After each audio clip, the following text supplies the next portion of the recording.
Sa isang tahimik na nayon sa probinsya, kung saan ang mga palayan ay umaabot hanggang sa dulo ng mga bundok at ang hangin ay laging malamig at presko, may isang maliit na bahay kubo na nakatayo sa tabi ng luntiang bukid.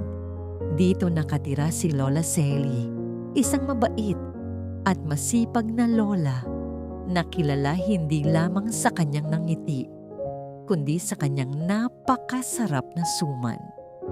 Maagang-maaga sa isang umagang tila payapa at mabagal ang oras, dahan-dahang dumilim ang kalangitan. Maya-maya pa'y bumuhos ang ulan, banayad sa simula, hanggang sa ito'y naging tuloy-tuloy na himig na pumupuno sa buong paligid. Patak ng ulan sa bubong na yero, kaluskos ng dahon ng saging, hangin na humahaplos sa mga puno. Sa loob ng bahay, mas lalong naging mainit ang pakiramdam. Abala si Lola sa kusina. Sa harap niya ay nakasalansan ang dahon ng saging, malagkit na bigas, at gata ng niyog na dahan-dahang kumukulo sa kalan. Isa-isa niyang binabalot ang bigas. Maingat, dahan-dahan. Parang bawat galaw ay may kasamang alaala. Habang ginagawa niya ito, mahina siyang ngumiti.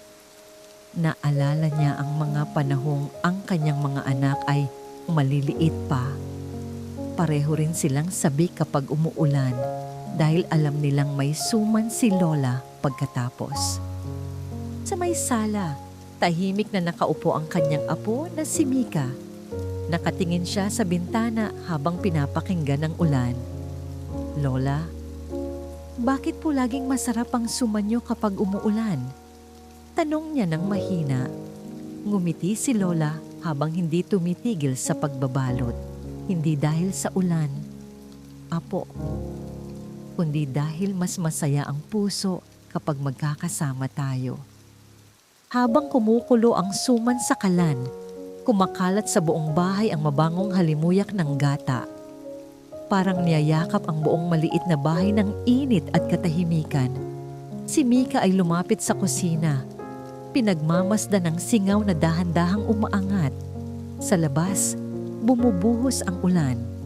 Sa loob, tila may ibang mundo. Payapa, tahimik, at puno ng pagmamahal. Walang malakas na salita. Tanging tunog ng ulan, kalan, at paghinga ng sandali. Makalipas ang ilang oras, handa na ang suman. Maingat itong inilagay ni Lola sa dahon ng saging na nagsilbing plato. May kasamang mainit na sikwate sa tabi. Halika na, Mika. Tikman mo. Mahinang sabi ni Lola. Dahan-dahang umupo ang bata. Kinuha niya ang mainit na suman. Medyo naiinitan ng kanyang mga daliri, ngunit hindi niya ito binitawan. Unang kagat pa lamang, napapikit siya. Lola, ang sarap po. Ngumiti si Lola. Isang ngiting puno ng saya na tanging mga lola lang ang nakakaalam. Habang kumakain sila, patuloy pa rin ang ulan sa labas. Mas lumalakas pa nga ito. Tila sinusubukan ng katahimikan ng mundo.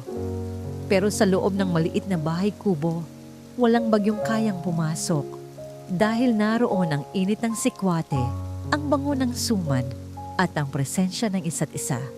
Maya-maya, tahimik na inabot ni Lola ang isa pang piraso ng suman sa apo.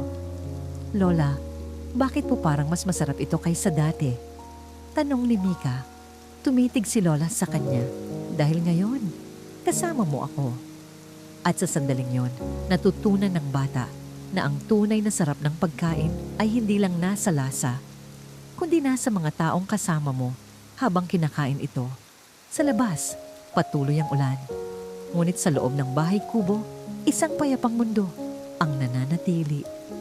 Isang mundong puno ng alaala, pagmamahal, at init na hindi kailanman matutunaw ng bagyo. Aral ng kwento.